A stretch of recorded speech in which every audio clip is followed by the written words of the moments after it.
Welcome back, everybody, to the Hour Power Show. I am the man in the glass. He's a lot more enthusiastic than he was at the beginning of the show. I have been more beer than I had from the beginning of the show. Yeah, mention that. It's just the Hour of Power after all, and if you don't know the rules, drink every minute with us. That's simple. So, you know what? Really, I think the next thing we have to do is I think we have to talk about a group of people who are underrated. And of course, I'm talking about the Polish people. Oh, I thought we were talking about Asian masseuses. Who wouldn't want to have the ending from them? Ah, exactly. Yes, and it's still not home. So Of course she isn't. No, I'm talking about a Polish firm that makes coffins, and they have angered the group that, historically is not the group to anger, the Catholic Church. Drink. Now, you did not grow up Catholic. I did. Push 6 men law. Yeah, you don't want to upset them because they have rap that spans millennia.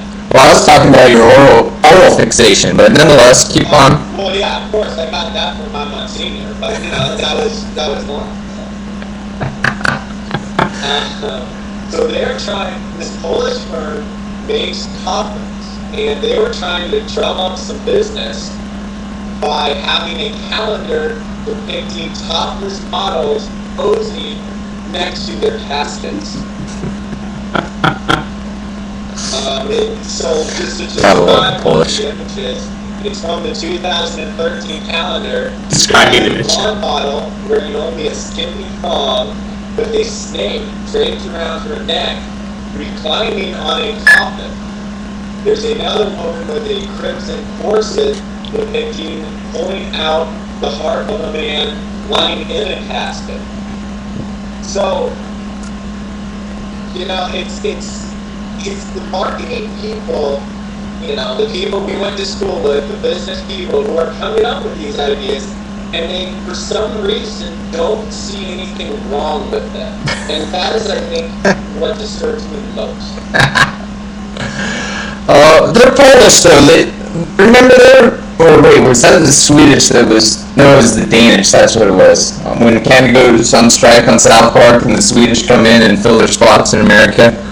That's what I was thinking of. But yes, Polish, you gotta remember that Poland went through a really bad stretch in World War II where they were kind of like caught in the middle of everything, and I think they just like went bonkers there. I think it was like the stepbrother, they got pushed too much, and then just eventually like freaked out and became Michael Myers.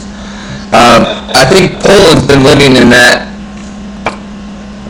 sort of mantra ever since. I don't think they've established a mentality of what is right and wrong ever since Warsaw got invaded. The guy, he wants to try to talk down the Catholic Church because 93% of Polish people say that they're Catholic, so that's, a big part of his demographic. Wait. Why aren't there more Jews in Poland? Oh, too soon.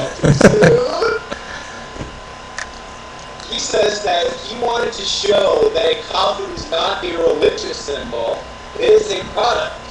Why are people afraid of coffins and not of business suits or cosmetics or jewelry? Typical items that you would see a hot girl in the advertising campaign for. So, he's trying his best. He's just a lonely Polish businessman trying to make the best he can with the coffins that were given to him. I mean, I like their technique of making sure they put those symbols of death in there too on the women. Yes. There's a snake, and the red for blood and death. I think he's trying. He's giving his best effort, but I'm not sure the Catholic Church is ever going to accept, topless women in a coffin advertisement. That's true, and the snake represents evil, right? So if you have somebody carrying a snake around next to your coffin, does that mean that person's going to hell? Maybe. I mean, is that what they want to advertise here? Hey, buy this coffin, that guy was a son of a bitch. Maybe that's who's going for with the red too, the devil. Yeah, it is. Buy this for your Uncle Jim who felt you in inappropriate ways. Weird. Yeah. Alright, so anyways, Matthew, thank you for that lovely enlightenment of the Polish coffin industry and why to buy American when you're going coffins. Well, that leads me to the next question. What would you want to happen to you after you die, Ridley? I want to be frozen. Just because, yeah. Yep, frozen. Now, is that just because you want to spend eternity next to Walt Disney? No, it's because I want to be hard for all of eternity. Sorry, Mom. Where did that come from? You realize you're sitting in a block of ice. You're probably not probably not at full mass, if you know what I'm saying. Ah, I Gotta see. go for carbonite, man. See, there we go, yeah. Back to Star Wars. We're going with full carbonite encapsulation. Encapsulation. Yes, encapsulation. Leave it to the doctor. That's funny. What about you, Matthew? And sorry, I cut John off. That's fine. I want to donate my body to science, and I want science to figure out how it was that I possibly functioned at the level I did, being a drunk as much of my life as I have been. Yeah, there's my arm. My bad. That's alright. That, you know what, that may be a good thing. Maybe they'll identify something in your DNA that shows that you have a high-functioning liver process or something like that. I don't know, John could probably talk about this. Great. John, you're kind of in the same boat here. I mean, Let's see what size my liver probably is. What do you think the ratio is, John? Of what? Your liver to what? To a normal liver. It's probably not that bad. I mean, if you're gonna experience like the symptoms from liver like enlargement, hepatomegaly will set on very quickly after your liver actually starts failing its normal processes. So it's probably pretty close to a normal person's liver right now. Oh, well, that's good to know. I mean, unless you're bordering on like diabetes or something, you're not gonna have fatty liver disease or anything like that. So you're probably okay. No, I just had a physical this last year, and the doctor said I was in excellent health. Well, there you go. You're probably fine then. The one thing I have to say about getting a physical is that just like the porn industry, I think there needs to be fluffers. It was a cold day in the office, and I did not feel like I was well represented.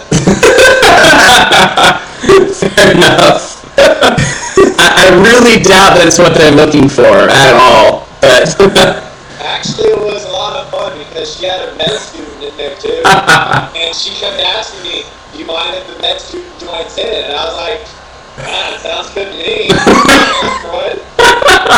very interesting experiences as a med student. Yeah, the attending always making sure that like you're allowed to be in there with the patient. That's Nick for comical conversation pieces.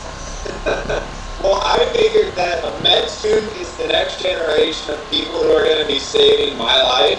or fondling your junk. To deny them the chance to practice and or to learn. So I let the med student get right in there. She handled everything.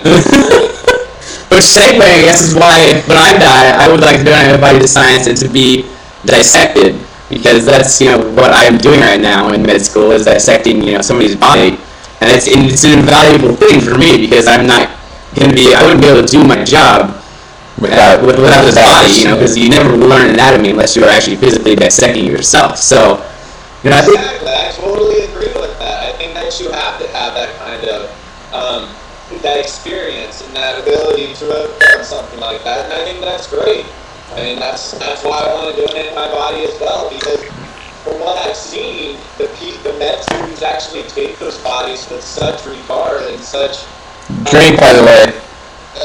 respect, because they know what their family is giving up.